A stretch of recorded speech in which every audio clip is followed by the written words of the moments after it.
Here we have Sherlock Holmes, the greatest detective in the world, versus his arch enemy, Professor Moriarty, the Napoleon of crime.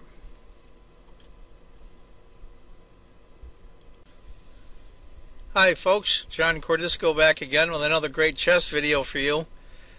I'm going to have a little fun in this video. Did some research on the internet, and I love Sherlock Holmes. All the Sherlock Holmes movies, the Basil Rathbone, all the other English actors. And I also love the new Robert Downey Jr. Sherlock Holmes movies. And after doing some research, I discovered the actual game that was played at the end of A Game of Shadows by Robert Downey Jr. playing Sherlock Holmes against the evil Professor Moriarty. Now in the movie it shows Sherlock Holmes with the black pieces, but actually in the game, as they said out loud, he really had the white pieces. And I found the game, and I actually went through it and analyzed it just as if it was a regular game. So we're going to have some fun with this. Anyway, believe it or not, it's going to be Sicilian defense, a Marcosi bind. Sherlock Holmes has white, and the evil Professor Moriarty has black. Let's have some fun with this. C5 for the Professor. We're going to go through a normal Sicilian. G6. Bishop E3. Bishop G7. C4. So apparently Sherlock Holmes knows the Marcosi bind. Knight to F6. Knight C3 for Holmes. Knight to G4 by the Professor. Queen takes. Knight takes. Queen back to D1. Knight to E6. Now right now it seems that the greatest detective in the world is up by about a quarter pawn. Holmes goes Queen to D2. The Professor goes D6. Bishop to E2 for Holmes. Bishop to D7. Now you'll see at the end of this video there's a really neat mate that comes up. I won't say who won in case anybody hasn't seen the movie. It's played towards the end of the movie when Holmes and Professor Moriarty are outside on a balcony in the winter in Switzerland in this hotel that's really, really high up above this waterfall. And they're playing out in the cold. And it's kind of cool. They're playing 5-minute blitz. And they show us 2 clocks, the full clocks, and you have to push the whole clock down and the other one raises up. Literally, not a button, but the whole clock. It's kind of cool. If you ever get a chance, you maybe see the sequences on YouTube. If you punch in Sherlock Holmes Moriarty chess, it'll probably come up. It's in 3 different parts, I think, the entire scene sequence. But it shows Holmes having the black pieces, but actually that was changed at the last minute according to my internet research. Anyway, Holmes castles and the evil Professor castles. Rook A to D1 for Holmes. Bishop C6. Knight D5. Rook E8. I think maybe the Professor should have tried Knight to C5. Then after F3, A5. After Rook E8, F4. I'm having a little fun with this. That's why I'm kind of analyzing like a regular game. Knight to C7. F5. Professor doesn't know what to do here. He's kind of cramped up. Instead of taking the knight, he goes Knight A6. Bishop G4. If Holmes had went B4 after Knight C7, H4. I think Sherlock missed that one. Well, I'll give him a break. He was in a lot of pain from a very serious injury he had from the Professor prior to that. Knight to C5. F takes. H takes. Now, unlike a regular chess game, those two are going back and forth verbally the entire time. Queen F2 for Holmes. He's got the attack on. He's got a knight here covering this. Queen and rook. Professor goes rook to F8. E5. If Holmes had went bishop takes, D takes, queen takes, bishop takes, b4. Would have been an interesting position for the greatest detective in the world.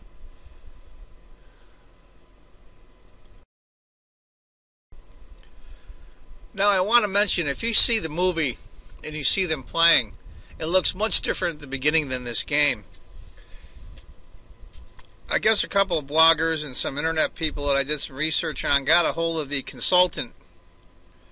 I forgot the guy's name. There was a consultant, the chess consultant for this. And this is the actual game that was supposed to have been played. Now some of the moves you'll see, the pieces moving, don't match this. That's just for aesthetics. And at the very last minute, they decided to give Sherlock Holmes the black pieces, but he's really playing the white ones in the verbal back and forth, because part of the game at the end they actually play as they're walking around in their mind. So Holmes went e5. The professor took. Queen to h4. Holmes has got an attack coming. Black's up a pawn, but black's king's in danger. Bishop takes. Rook takes. I think that was a mistake by Holmes. It's a small advantage for the evil professor. Knight to e6. Rook to f3. Looks like Holmes wants to bring his rook over and mate the black king.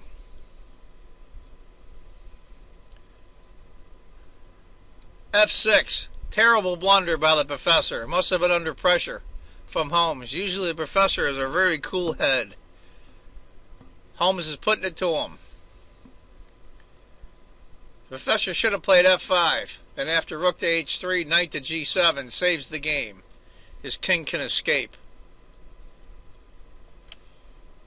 After bishop f6, queen to h6. Bishop g7. Anybody see the winning move for Holmes? What's the winning move for Sherlock Holmes? Pause the video now. It's a sacrifice. What does Holmes sacrifice to beat the evil professor? Queen takes g6. The professor takes. Meanwhile, I remember from the movie at this point, as is coming up here, he explains how he's going to stay in Switzerland with all his millions from his evil empire. And Holmes tells him that, oh, by the way, I switched notebooks with you earlier when you hurt me very badly. He had him strung up with a big hook in his chest, and Holmes switched his notebook out of his coat pocket and broke the code, and all of Professor Moriarty's millions he had stashed were being discovered, and he was explaining to him that you're basically SOL, and it kind of ruined his game a little bit.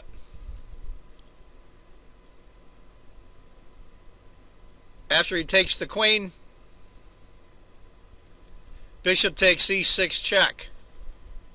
For whatever's worth, department, just for fun, white's up over 5 points in score, even though he's down a queen for a piece. Looks like it's going to be curtains for the evil professor. King to h7. If he had gone rook to f7, bishop takes, king to f8, bishop to g6 check, bishop to f6. And the evil professor is still doomed. After king to h7, rook checks. He has to block. Bishop takes. Looks like the evil professor's king is in the corner. Rook to f5. He's trying desperately to escape. Rook takes, pawn takes. What could possibly happen? It's 2 pieces for a queen. Bishop to f7. Now the black king is stuck.